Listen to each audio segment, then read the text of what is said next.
we're prepared for higher oil prices. It could easily be $200 of oil. Is that possible? Yes. Are you seeing that today? Absolutely not. In 5 years' time, will JP Morgan have more people or less people? What are we going to China for? We're the biggest and best U.S. consumer bank. And I said, you'll see when you get there.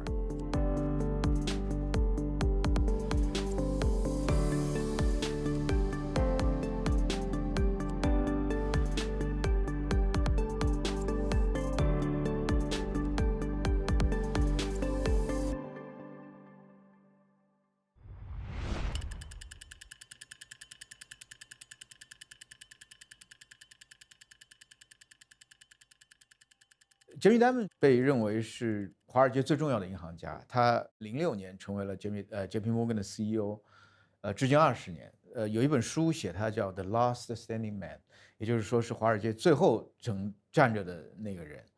有人说是华尔街之王，你如果具体看他的 performance， 我觉得是这个称呼是合适的。从06年到今天20年，华尔街经过了多少次危机？每一次危机，JP Morgan 不仅都活了下来，而且都比危机前更大，所以今天 JP Morgan 是全世界4.5万亿美金资产量最大的银行，它甚至比第2名高出了1倍还要多。它20年来它的股价涨了3倍，无论是从股东回报，还是从这个整个20年 JP Morgan 的这个利润和收入的指标都是增长的。所以对于一个执掌这家公司20年的银行家来说，它无疑是最成功的。这是 JP Morgan 全球中国分会的第22年 ，Jamie 每年都会来，呢，我每年都想采访他，但是一直没有得到这个机会。但是我可能一直每一年的这个坚持，也给他们留下了印象。今年1月份在达沃斯，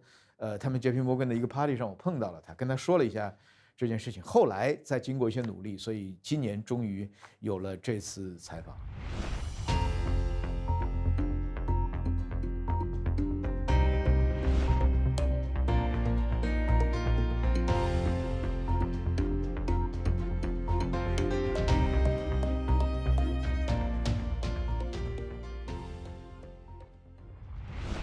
This is the 22nd JP Morgan Global China Summit. I think the biggest backdrop of this year's summit is the bilateral relationship between US and China. President Trump just concluded his visit to China, and this bilateral relationship is so important, and many stakeholders, many business leaders from the business communities are hoping to taking something away from this. What is your takeaway? First of all, I think it's very important they have it. I'm not sure what exactly was accomplished, but I think the American government and the Chinese government should meet all the time at all levels. That there are things we need to understand. We have common interests in anti-terrorism, anti-nuclear proliferation, global growth. Eventually getting a better handle on climate change, things like that. So that takes engagement, and we also don't want mistakes to happen. So I'm absolutely thrilled they did it. They should do it all the time. I'm not sure it accomplishes that much, but remember, it didn't happen for a while. So to me, it's a good thing. They reduced tariffs a little bit. They made some progress. I think that's good. I think the most other important thing, but it's not, this bilateral relationship is not separate from all other things taking around the world. So if you ask me, there's a lot of complexity caused in this relationship because of Ukraine, Middle East, and Iran, where we're kind of on one side and you're kind of on the other. And I don't want to, make believe it's not true. So it makes it a little bit more complicated. But hopefully there will be peace in the world, and this engagement will help the world deal with America and China. And it affects the whole world. This isn't just about America and China. This is about how the whole world views these two huge economies.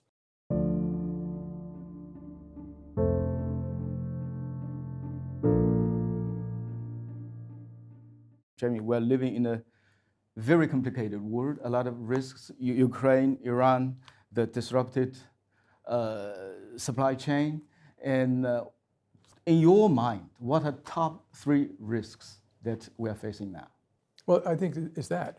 I mean, I would say it is that and how those get resolved. I don't know how it's going to happen. But however that happens, that will affect the global economy. But the other thing which I have to mention as a kind of a risk is the global deficits of governments. Yes. They are so large. And they also fuel growth, they fuel profits, they fuel inflation. They're so large, eventually we have to deal with them. And America is not the worst, but we are way up there. Our deficit largest peacetime deficit we ever had. China has plenty of debt. So does Europe. So do other countries. And I just think eventually we have to get our hands around that a little bit better to make sure those things don't come back to haunt us. You mentioned the global government deficit. We see the recent global bond market sell-off. What's the driver behind that? Well, I think it's what I just said. I think it's partially the war and oil, but I also think you see inflation elsewhere. And so I always mention the skunk in the party may be inflation. And when you have huge deficits around the world, deficits are inflationary. Money supply is going up, that's inflationary. Banks lending more money, which is kind of a little bit inflationary. AI spend is huge. So there are a lot of these inflationary forces. People used to speak about years ago, we had a savings glut. It may very well be soon we're going to be talking about a savings shortage. So two things could drive up debt. One is the savings shortage, there's more competition for debt. And the second is inflation. The third is fear. The fear is if people get scared, they tend to sell longer duration assets, they want to hold cash. So there are these factors at play that can actually change that. For your viewer, I mean, the notion that it can't go to, our 10-year bond can't go to 5% or 5.5% is crazy. Of course it can. I'm not sure people are prepared for that. We've had a huge run of very positive numbers, briefly marred by COVID. Yeah. And people should remember that bad things happen, and we don't always know exactly what confluence of events causes that.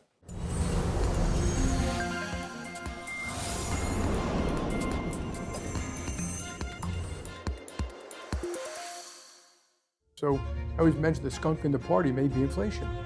So does that mean an oil crisis is looming?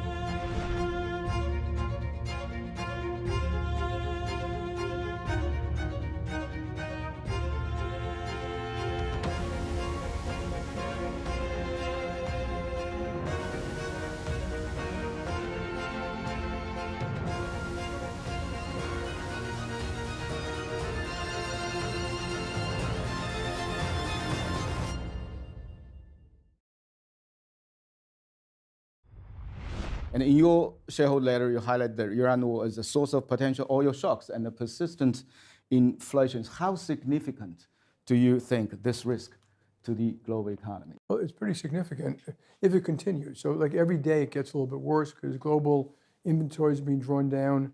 People have to remember sometimes the inventory is in the wrong place. People don't eat oil, they use finished products. So you need refineries. It's a really integrated global system. So every day that oil's off the system, it can get harder and harder, and people have to turn down wells and things like that. So time is of the essence. But from my own view, I don't know what's going to happen. We're prepared for higher oil prices. It can easily be $200 of oil. The actual cash price of oil today is $150, not $100. So it is significant. It's a driver of inflation, but it's also 40% of food is energy. So that's fertilizer, packaging, shipping, transportation, refrigeration, manufacturing. So people forget there's a lot of semiconductor needs helium. A lot of the chemicals that semiconductor plants coming out of Japan, they need certain types of oil. So this system is being challenged. So far it's working. People are making adjustments. China's taking down its oil reserves. America's pumping more. And we'll see how long that can all go on. But I just want to point out, I don't think the most important thing is the price of oil. I think the most important thing is proper peace.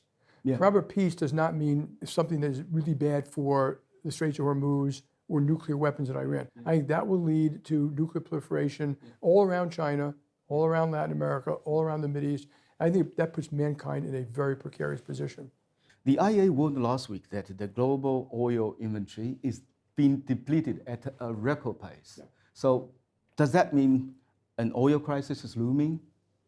Yeah, you basically have one. You're in the middle of one. Yeah. It depends how long it goes on for. If it stopped right away, this stuff could repair pretty quickly. There are things that if it takes another 2 or 3 months, it can't be repaired that quickly because people turn off wells. Wells can't necessarily be turned back on right away. And if there's additional war, which is possible, infrastructure may get damaged. So we just don't know. It's not one of those things you could put like in an economic forecast. We don't know. There are multiple players involved in this. You don't know. And in such a complicated environment, what is your pragmatic advice to your client? Well, we always look at, we talk about all these things, but we always look at the range of outcomes. Yeah. And that could be high interest rates, low interest rates, oil at 200, global recessions. We prepare for all of them. We don't run the company like this is what we think the truth is going to be going in the future. So we can handle any which one of those. Importantly, so we can serve our clients. I don't want to pull out of places because, quote, we can't afford it, or we've already taken too much risk. So we try to be quite conservative.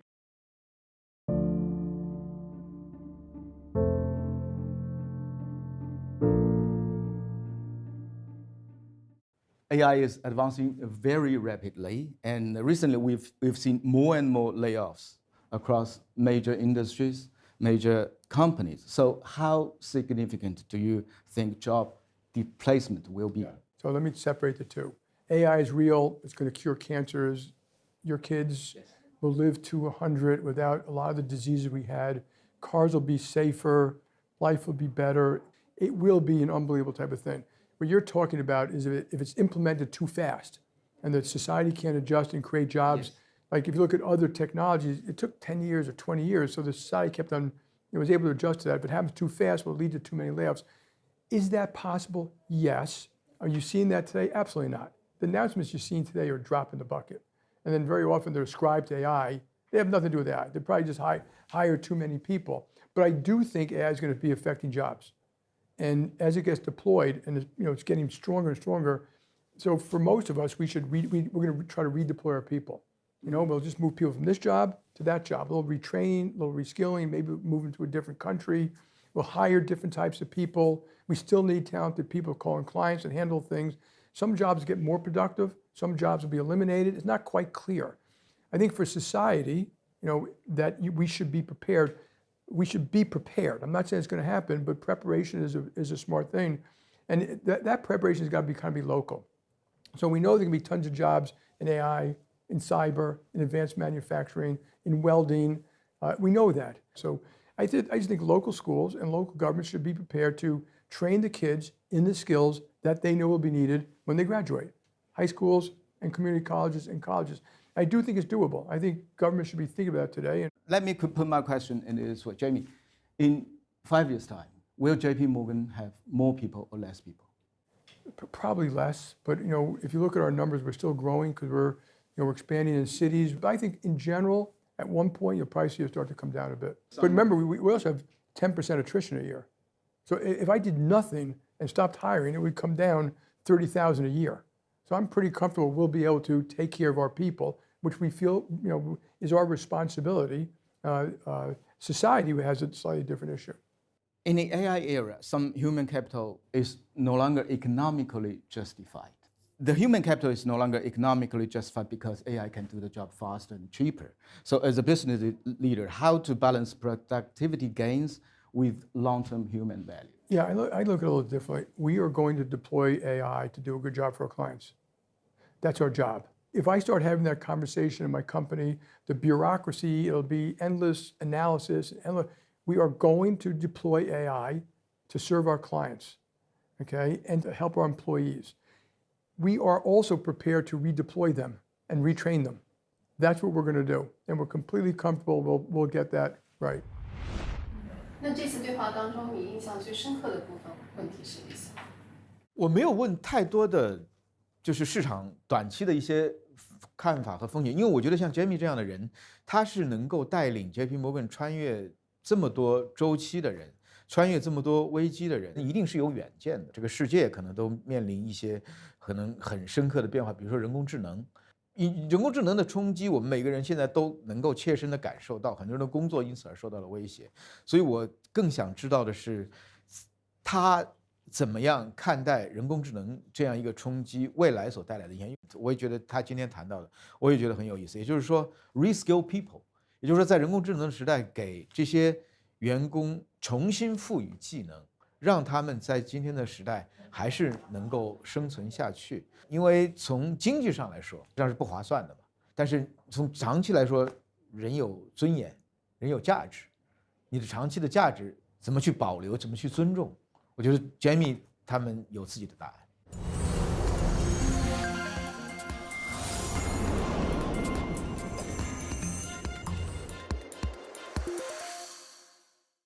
In 5 years' time, will JP Morgan have more people or less people? And your government, I've always seen your government is very smart. They understand the problems. They work on it. They don't just shuffle it under the rug.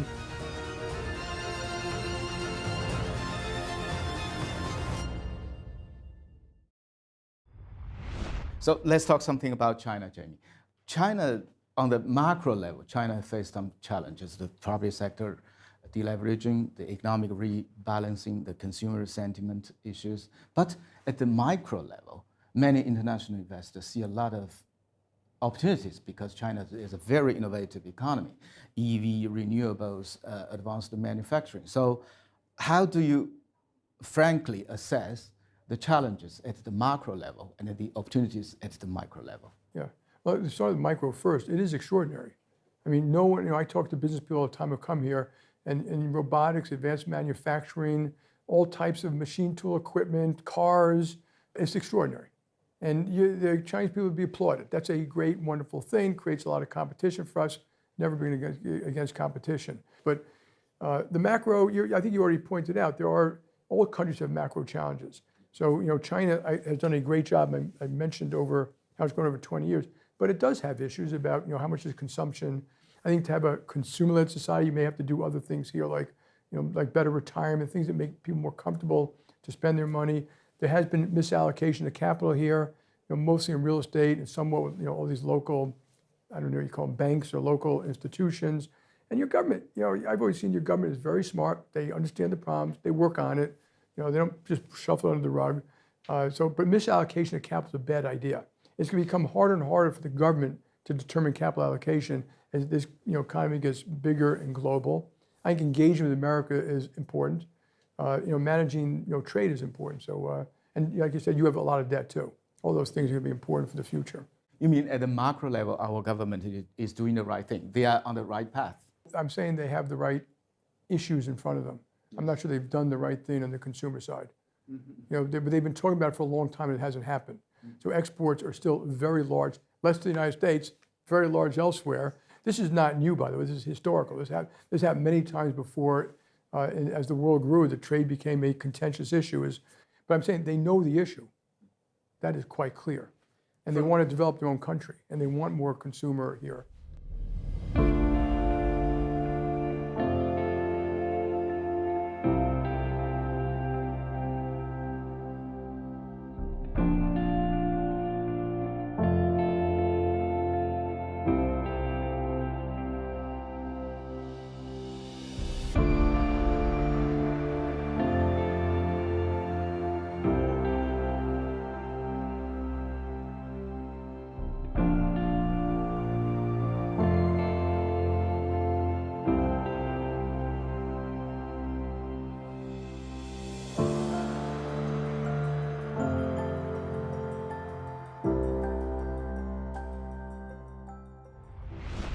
From your perspective, what policy measures would be most effective in restoring confidence, both domestically and among the global investors? In China? In China. Oh, I think they're kind of doing that, really. I mean, when we have, I tell you this conference, when you have 2,000 investors from the world coming, they're open-eyed, they're smart, they want to invest. They think China still has great opportunity.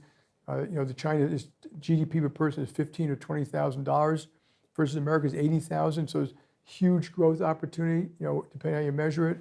But consistency of law, consistency of investment, the rule of law, guidelines that people can invest money. Those are the things that people want.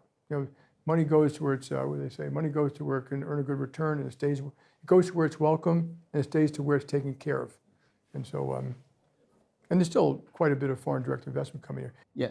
How should the global investors think China's role in their global portfolio?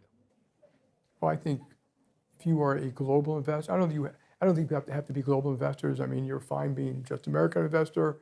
But even Warren Buffett, who for years was 100% America, bought into BYD, and BYD is an unbelievable company. And so, I think you are always smarter, always, by surveying the landscape of the world.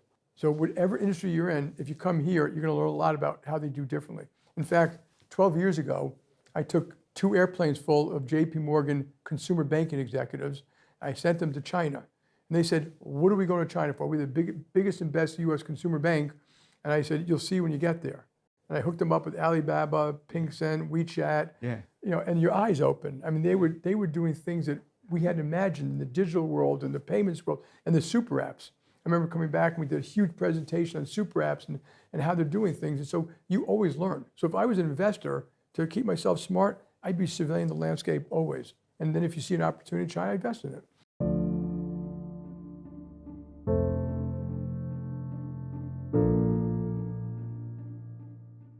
Final thing, Jamie. You were born in New York. You are a lifelong Yankees fan. Yep. And you've always spoken about your deep connection to New York City. Now we are in Shanghai, another great global city. What, in your view, truly makes a city great? So when I started growing up, when I started working, not every city was great. And I tell people that it's hard for people to imagine that a lot of these places weren't wonderful places to go.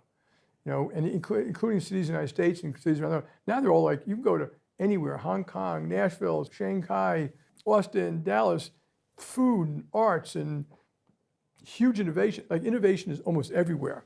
And so Shanghai, since I've been coming here, I mean, when I look out the window, it's like, whoa, half those buildings have been built since I started, maybe more since I started. When I first started coming here, people were still on bicycles. And then, you know, small motorcycles. And then those teeny cars. And now, you know, now it's BYDs and Lamborghinis and huge growth. And when I come here, you huge innovation. I just met with our VC advisory council. You know, they're smart, they're aggressive, they're growing, they've done a lot of great stuff. A lot of it here, some elsewhere. So that'll keep on going. You know, and governments need to consistent requirements, consistent law, consistent taxes, consistent investments, things that are conducive to growth. Like one of the biggest things that cause growth, great universities. You have that. You hire a lot of very capable engineers. So all those things they should keep on doing. Thank you, Jimmy. Thank you very much for your time. Enjoyed it very much. Thank you very much.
这个世界不可能回到一个封闭的一个状态。